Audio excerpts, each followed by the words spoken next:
La Banque d'investissement et de développement de la CEDEAO BIDC acquiert de nouvelles expériences auprès de sa sœur, celle africaine de développement BAD. Une consultation de 3 jours pour que la BIDC améliore son système de contrôle et de suivi des projets à financer pour le développement dans les pays de la sous-région.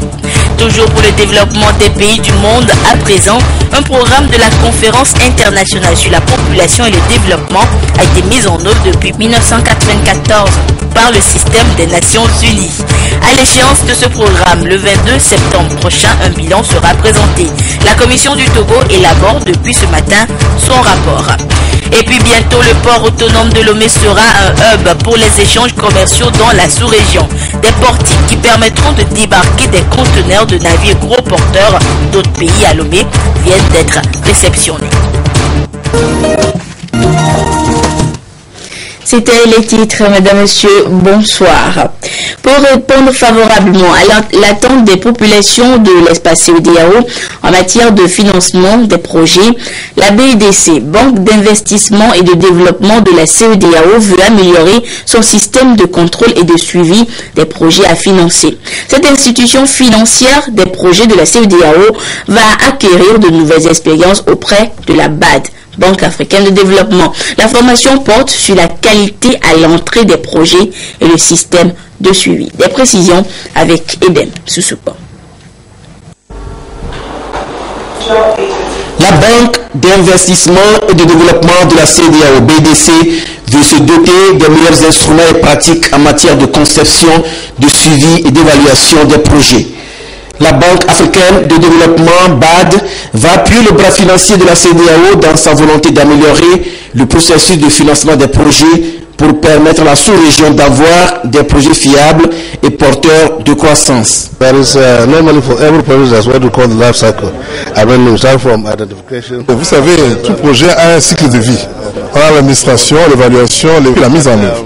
Au quotidien, nous procédons à une évaluation des divers projets que nous faisons, en vue de pouvoir renforcer les domaines les plus faibles.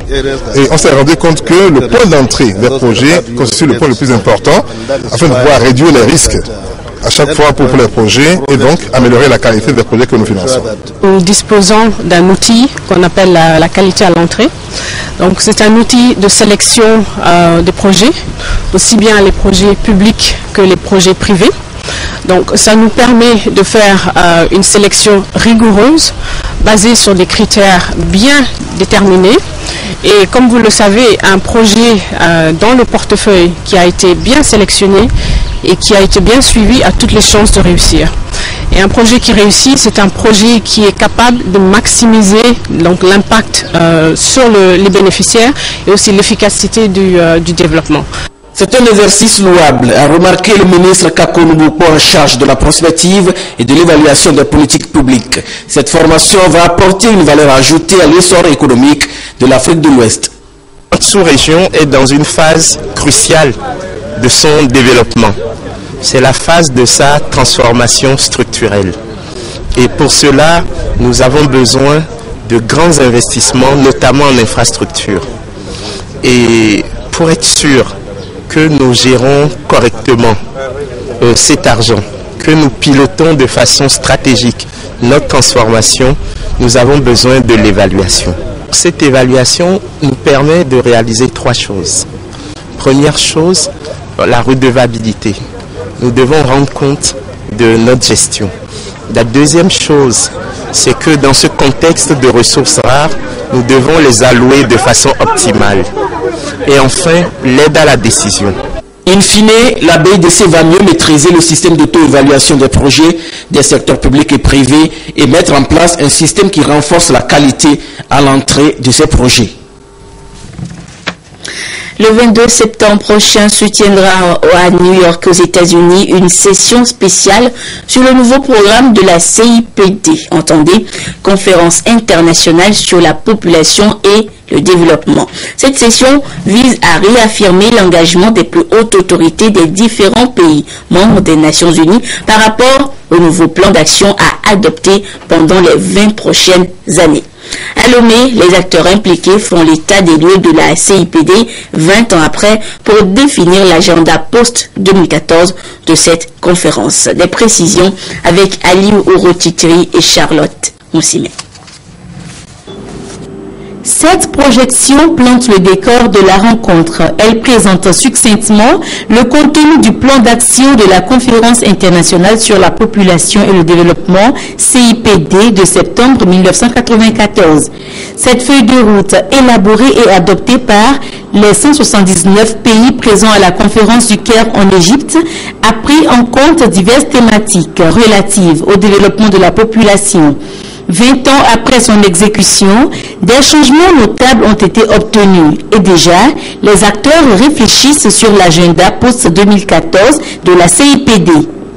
Il s'agit de façon plus précise de mettre tous les acteurs au même niveau d'information sur le contenu du rapport du secrétaire général en la matière et sur le contenu de la résolution qui a été prise le 11 avril dernier lors de la 47e session de la Commission Population et Développement des Nations Unies. Le Togo a réalisé d'importants progrès dans les différents secteurs du programme CIPD.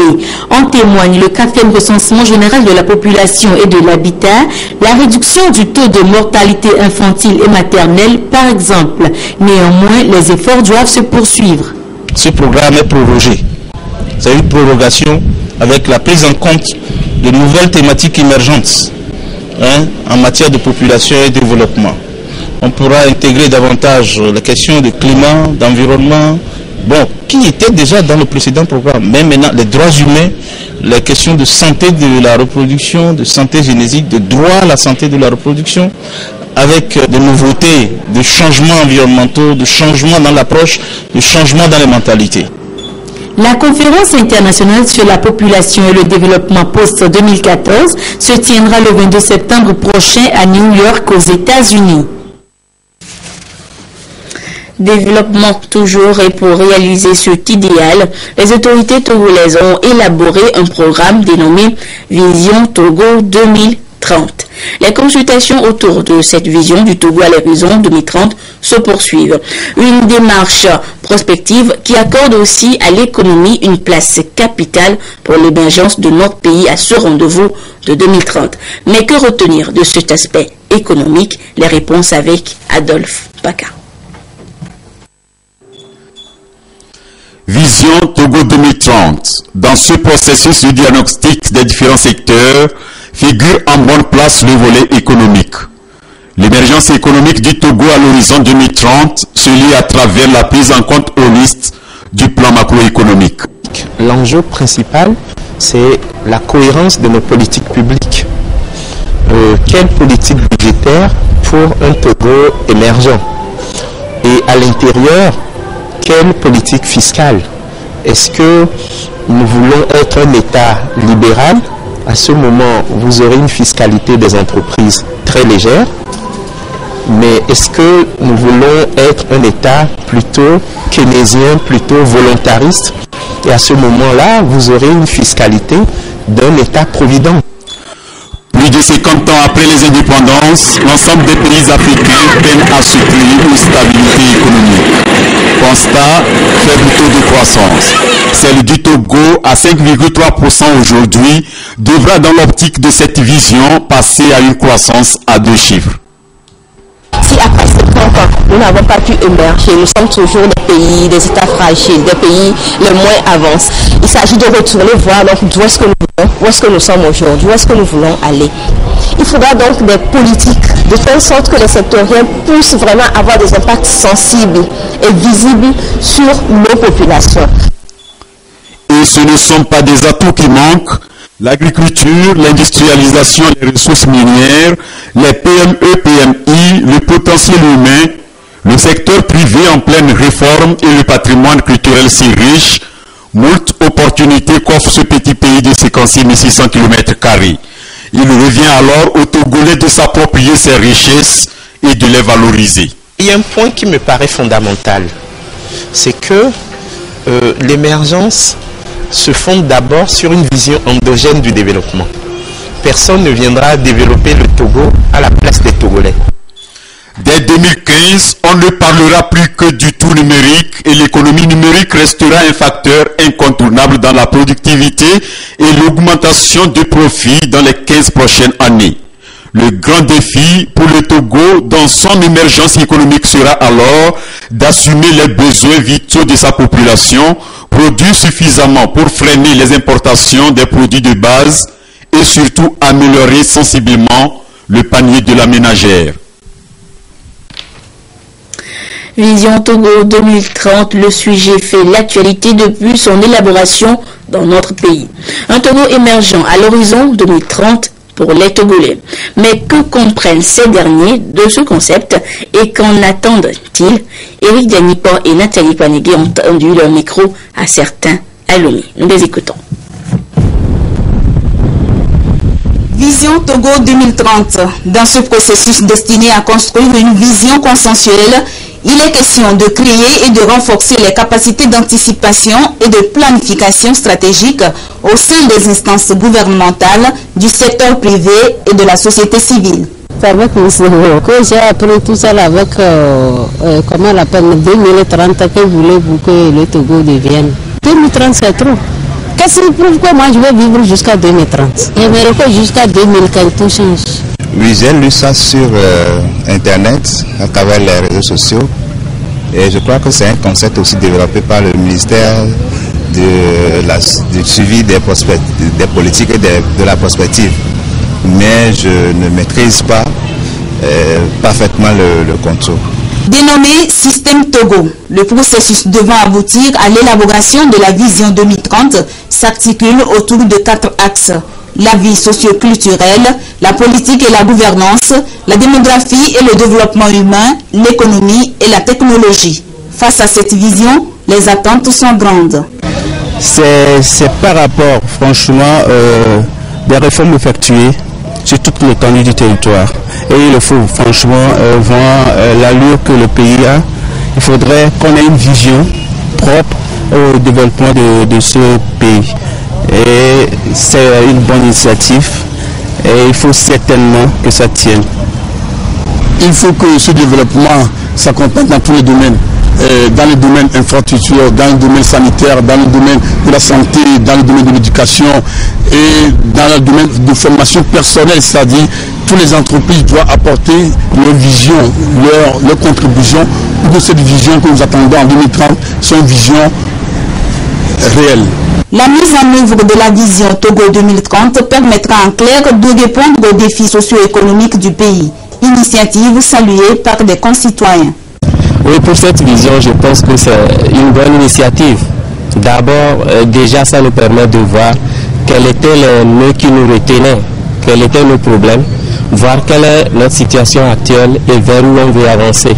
Ça permettra à chacun de faire un effort allant vers vraiment ce pays que nous tous nous allons accepter. C'est un bon projet et pour nous, en tant que citoyens, notre pays pour atteindre dans 30 ans ou bien en 2030, donc il faut un peu de temps pour pouvoir améliorer les choses dans le développement des infrastructures, dans le domaine scientifique, dans le domaine économique, donc il faut un peu du temps. Donc ce projet, cette réforme pour 2030, c'est une bonne initiative. Si vraiment cette vision est concrétisée, à l'horizon 2030, on aura un pays prospère. Donc j'encourage le gouvernement togolais avec le soutien de toutes les autorités à continuer sur la lancée pour que la jeunesse togolaise et dans l'ensemble toute la population puisse en bénéficier. Lomé abrite depuis ce matin et ce pour 2 jours une rencontre d'échange sur la mise en œuvre du tarif extérieur commun de la CEDEAO, une initiative du ministère togolais du Commerce pour permettre aux acteurs du secteur public et privé ainsi que ceux de la société civile de maîtriser cet outil qui permet d'appliquer les mêmes droits et taxes aux marchandises entrant dans l'espace. Nancy Tiana, Nathalie Panegui. Ces acteurs des secteurs publics et privés, de la société civile et des organisations non gouvernementales s'informent sur le processus de vulgarisation du tarif extérieur commun de la CEDEAO, un programme adopté en janvier 2006 à Niamey qui vise l'unification et l'harmonisation des droits et taxes douaniers dans la sous-région. C'est d'abord la sensibilisation des acteurs qui prennent part au commerce international, que ce soit l'administration, le secteur privé ou la société civile. Il s'agit essentiellement de les informer sur la mise en œuvre prochaine, pour ne pas dire imminente, du tarif extérieur commun de la CEDEAO. La libéralisation des biens, des marchandises et des personnes est une étape importante vers le développement. Le gouvernement togolais, conscient de ce fait, adhère pleinement à cette politique en vue d'accroître son économie. L'adoption du texte CEDEAO, y compris ses mesures et instruments d'accompagnement, permettra de renforcer l'intégration de notre sous-région et offre certes des opportunités pour nos pays en général et pour le Togo en particulier, mais dans le même temps, elle constitue pour nos pays un défi que nous devons relever. Les coûts et bénéfices de l'intégration régionale, les mesures de sauvegarde, les dispositions à prendre pour la mise en œuvre du tarif extérieur commun au sein de la CEDEAO sont entre autres communications prévues à cette rencontre. Elle sera sanctionnée par des recommandations. Commerce encore, les dispositifs se mettent peu à peu en place pour l'opérationnalisation du 3e quai au port autonome de Lomé. La phase de modernisation de ce poumon de l'économie togolaise se poursuit avec la réception ce mardi de portiques de débarquement. Ces outils de dernière génération permettront, par leur dénomination, de décharger des conteneurs des navires gros porteurs au bénéfice d'autres pays de la sous-région, faisant ainsi de notre port un hub commun. Le projet de construction du port de transportement prévu pour accueillir les conteneurs des navires de grande capacité se concrétise davantage. Déjà, du matériel permettant l'exécution des opérations commence par être installé progressivement. Ce matin, ce sont des portiques qui ont été réceptionnés. Il s'agit des grues de plus de 100 mètres de haut, des grues électriques de dernière génération conçues pour des opérations de débarquement rapide de conteneurs. Ces machines-là montent à une hauteur importante et bien sûr elles permettent un déchargement rapide des conteneurs. Elles permettent aussi le déchargement de 2 conteneurs à la fois, pleins ou vides, quand ce sont des 20 pieds, c'est-à-dire les conteneurs de petite taille. D'accord ? L'important et l'avantage de ces portiques-là, c'est que bien sûr, grâce à la cabine que vous pouvez voir qui est suspendue en l'air, elle se déplace au-dessus du navire. Donc pour le grutier, c'est beaucoup plus facile de voir et de travailler. Maintenant, c'est un métier nouveau. Donc pour cela, nous avons apporté un simulateur qui est là depuis plusieurs mois, dans un des bureaux qui est derrière, dans un des bâtiments. Et donc des gens s'entraînent au jour d'aujourd'hui, à l'heure où je vous parle, depuis plusieurs mois, à travailler sur l'équivalent de ces machines, mais en simulation réelle. Dénommé Lomé Conteneur Terminal, LCT, ce port pourra accueillir environ 2,2 millions de conteneurs par an, essentiellement pour répondre aux demandes des autres pays de la sous-région. Tous ceux qui doutaient de ces 2 grands projets que le chef de l'État a conçus de main de maître, cela aujourd'hui, en voyant ces images et en voyant ça, ces portiques qui s'élèvent à plus de 100 mètres de hauteur dans le ciel, vont pouvoir se rendre compte à l'évidence que en fait ce n'était pas un discours de campagne, mais que c'était la réalité. Et pour nous aujourd'hui, avec notre vision pour le Togo 2030 est en train de se fonder et de se poser sur les fondations solides. Pour l'instant, c'est donc 3 portiques sur 12 qui seront fixés sur les rails. D'autres sont attendus dans les prochains mois. Démarrés en novembre 2012, les travaux de construction du terminal à conteneurs ont atteint leur phase de finition. Selon la responsable de l'entreprise en charge des travaux, les opérations effectives de débarquement des conteneurs pourront commencer avant la fin de l'année 2014. Éducation à présent, le Togo s'inscrit dans un processus d'harmonisation du système éducatif visant à renforcer les connaissances des enseignants. Il s'agit d'une initiative du gouvernement togolais en collaboration avec l'Organisation internationale de la francophonie puis de l'équipe spéciale internationale sur les enseignants en vue d'outiller les acteurs impliqués dans l'éducation pour une formation adéquate au Togo et se projeter dans la période post-2015, c'est-à-dire après les objectifs du millénaire pour le développement. Gérard Lagoudou, Isidore Koubatine. Les systèmes éducatifs africains sont aujourd'hui confrontés à un défi majeur lié surtout à la problématique de la question enseignante. Un défi qu'il faudrait à tout prix relever pour gagner le pari d'une éducation pour tous et de qualité au profit des apprenants. Ici, l'équipe internationale pour un enseignant pour tous en Afrique est en conclave pour définir une feuille de route capitale pour l'atteinte des objectifs du millénaire pour le développement. Le but visé, c'est véritablement d'aider les pays à disposer d'un grand nombre d'enseignants formés. Et pour ce faire, nous avons estimé que la formation à distance, c'était celle qui permettait de former le grand nombre d'enseignants et en un temps record. Au Togo, le système éducatif reste un chantier vaste. Selon le ministre Florent Maganawe des enseignements primaires et secondaires, en 2 ans, beaucoup de barrières ont été franchies.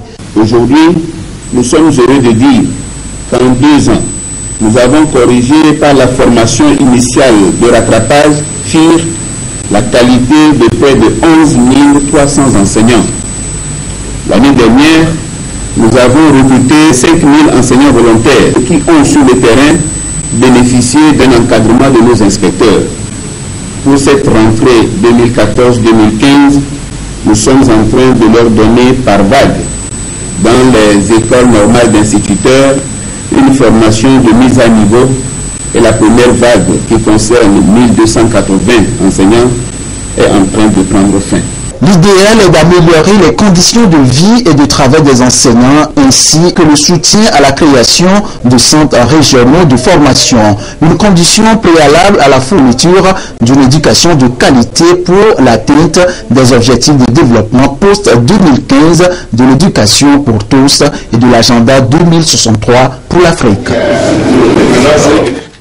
Et bientôt, la nouvelle année académique va démarrer à l'université de Kara. Chaque année, cette deuxième université du Togo accueille des étudiants issus en majorité de la partie septentrionale du pays. Pour aider les nouveaux bacheliers de cette année 2014 dans le choix de leur filière et spécialisation, une rencontre d'information a été organisée à leur intention cette semaine. La correspondance depuis Kara de Nestor Mozo. À l'université de Kara, 4 facultés sont disponibles. La Flèche, faculté des lettres et des sciences humaines, la FDSP, faculté de droit et des sciences politiques, la FASEG, faculté des sciences économiques et de gestion, et la FAST, faculté des sciences et techniques. Depuis 2007, cette université applique le système licence, master, doctorat, LMD. Avant le début de la nouvelle année académique, les nouveaux bacheliers ont été conviés à une séance d'explication. Au cours de celle-ci, des informations sur les modalités d'inscription et sur les filières leur ont été données en vue de les éclairer sur les choix à faire. Nous avons insisté sur le choix judicieux des filières, donc du parcours. Et cette année, l'inscription à l'université de Kara se fera par la voie classique, mais aussi nous allons lancer les inscriptions en ligne. Nous allons donner les 2 possibilités comme année de transition, en espérant que l'année prochaine, nous pourrons complètement pouvoir faire l'inscription en ligne. Nous avons présenté le nouveau système LMD. C'est un travail qui aurait pu se faire dans les lycées, avant que les étudiants n'aillent au bac, qu'ils aient leur bac, qu'ils viennent à l'université. Mais à défaut, nous pensons que avant qu'ils aillent qui viennent s'inscrire, il faut qu'ils aient suffisamment d'informations sur le nouveau système. Dans l'orientation des étudiants, l'université de Kara a mis en place des CIP, cellules d'information pédagogique. Quand l'étudiant arrive, on le reçoit, on lui donne les informations et ensuite on l'aide à choisir en lui donnant une fiche de choix et de gestion de son parcours. Donc sur ces fiches-là sont inscrites toutes les unités d'enseignement et qui permettent d'avoir les 180 crédits pour valider une licence. À la lumière des informations reçues, certains nouveaux bacheliers savent déjà là où se trouvent leurs chances de réussite. On nous a donné les différentes branches, puis nous parler du système LMD aussi, l'avantage et puis les exigences. J'ai pu comprendre ce que c'est que le système LMD et les atouts du système LMD. Depuis la classe de première, j'ai beaucoup rêvé de devenir juriste, mais après le bac, selon les conseils, j'ai vu que non, c'était impossible. Mais avec ce que je viens d'apprendre, je vois que mon rêve peut se réaliser. Les cours de l'année 2014-2015 commencent le 13 octobre avec la faculté des sciences et techniques.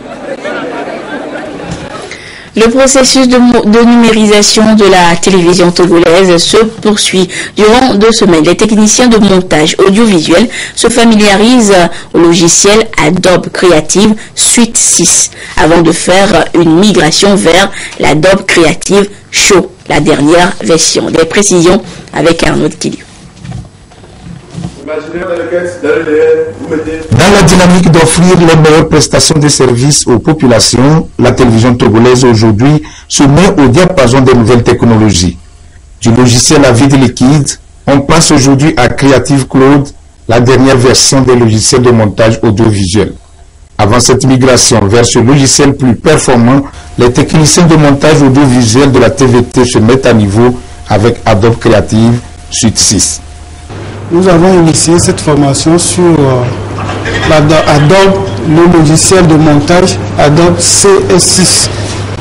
Et cette formation comporte 3 volets. Le premier volet consiste à initier les monteurs sur le système d'exploitation, ce que c'est qu'un système d'exploitation.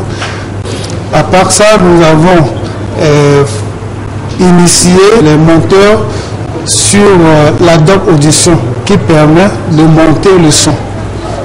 Par exemple, lorsque le journaliste fait sa voix, il faut que la voix là soit bien traitée avant d'être posée sur l'image.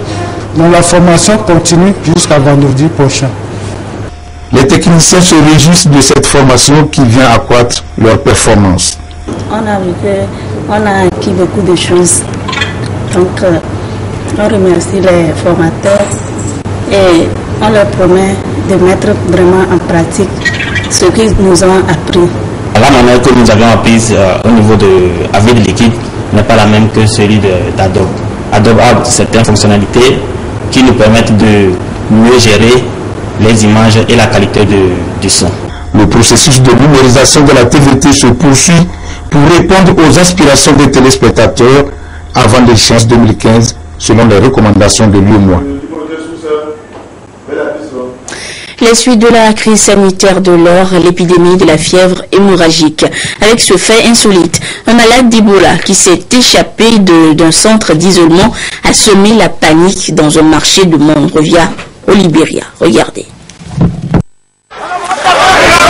Son apparition dans un marché de Monrovia a créé la panique.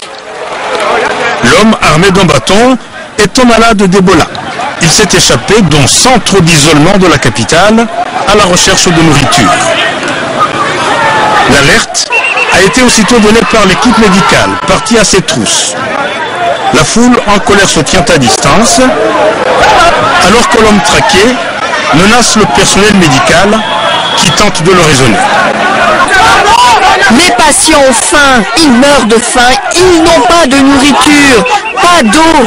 Le gouvernement doit faire plus. Nous l'avons dit au gouvernement depuis le début, nous ne voulons pas que le virus Ebola s'installe ici. C'est le 5e patient à s'échapper ainsi d'un centre de traitement. Le patient porte bien une étiquette indiquant qu'il a été testé positif à l'hôpital Eloi de Monrovia. Les hommes en combinaison ont tout essayé avant d'user de la force.